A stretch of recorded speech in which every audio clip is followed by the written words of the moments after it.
Et merci, professeur, d'être avec nous. Merci, Xavier. Alors, Bernard Cerchini, on ne vous présente plus sur TV5 Monde, mais tout de même, en deux mots, vous êtes linguiste, l'ancien recteur, parmi beaucoup d'autres fonctions, de l'Agence universitaire de la francophonie. Vous êtes sans doute l'un des plus grands spécialistes et connaisseurs de la langue française. Vous avez d'ailleurs consacré une douzaine de livres à la défense et à l'illustration, comme on dit, de cette belle langue française. Alors, le dernier, Au Seuil, Le ministre est enceinte, ou plutôt La ministre est enceinte. C'est un livre donc sur la grande querelle, on l'aura compris, en France notamment, mais pas seulement, de la féminisation des noms. Alors pourquoi la France résiste-t-elle autant à la féminisation des noms?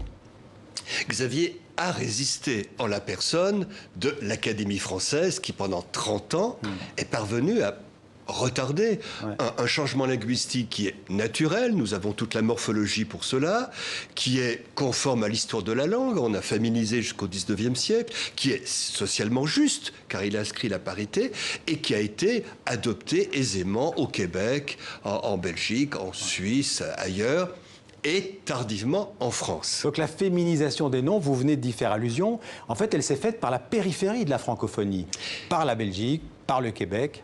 Et oui, c'est un phénomène francophone. Ouais. Ce livre est un éloge de la francophonie, de la vitalité de la langue qui a su progresser ou du moins revenir à une tradition qui est de parité dans la langue. Boulanger, boulangère. Ouais. Donc un colonel, une colonelle.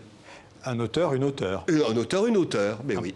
Alors, les premiers qui ont fait bouger les choses, vous le dites dans votre livre, et c'est très récent en fait, j'ai vu, c'est 97 en fait, c'est Chirac et Jospin.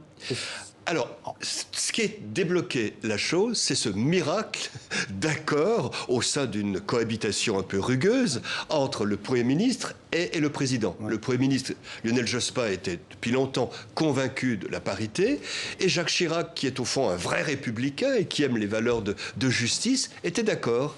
Et ils ont lancé au Conseil de ministres. Cela montre que la France reste la France, et que le français en France est une question de pouvoir. C'est au Conseil des ministres que tout s'est débloqué. Ouais, de pouvoir et aussi d'identité nationale. La France place son identité dans sa langue, et donc, attention, on y touche avec prudence. Oui, ça a double aspect. D'une part, c'est très bien que la vraie identité soit dans la langue, car cette identité, on peut l'acquérir. On vient d'ailleurs, on devient français par la langue. Mais par ailleurs, comme c'est l'identité, on a tendance à la vouloir stable, d'où le purisme qui est si profond en France. Vous, moi, nous sommes tous un peu puristes. Je le sais par l'abondant courrier que je reçois pour l'émission. Vous pensez que la réforme de la féminisation des noms en France, c'est un fait acquis? On ne reviendra pas en arrière? Non, c'était totalement acquis. Récemment, sur cette grande chaîne, j'entendais un de vos confrères dire, à propos d'une femme, le ministre... Non, la ministre. Il s'est repris. Ouais. Cela signifie que la norme est la féminisation. C'est gagné, c'est acquis. Et malheureusement, les puristes ont perdu. Et vous, personnellement, en tant que linguiste, vous êtes favorable à cette féminisation des noms ? Totalement, ouais. Car je suis aussi historien de la langue et je sais que jusqu'au XVIIIe siècle, on a féminisé. Ce qui s'est passé, c'est que dans la société du XIXe siècle, la femme n'a plus accès aux emplois importants.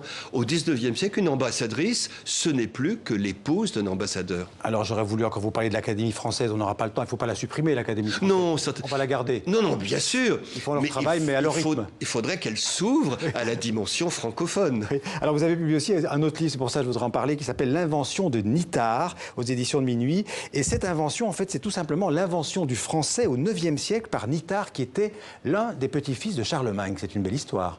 C'est une très belle histoire et ce livre résulte d'un sentiment de compassion. Il se trouve que j'avais écrit sur Nittard il y a longtemps, mais pour moi c'était un nom parmi d'autres.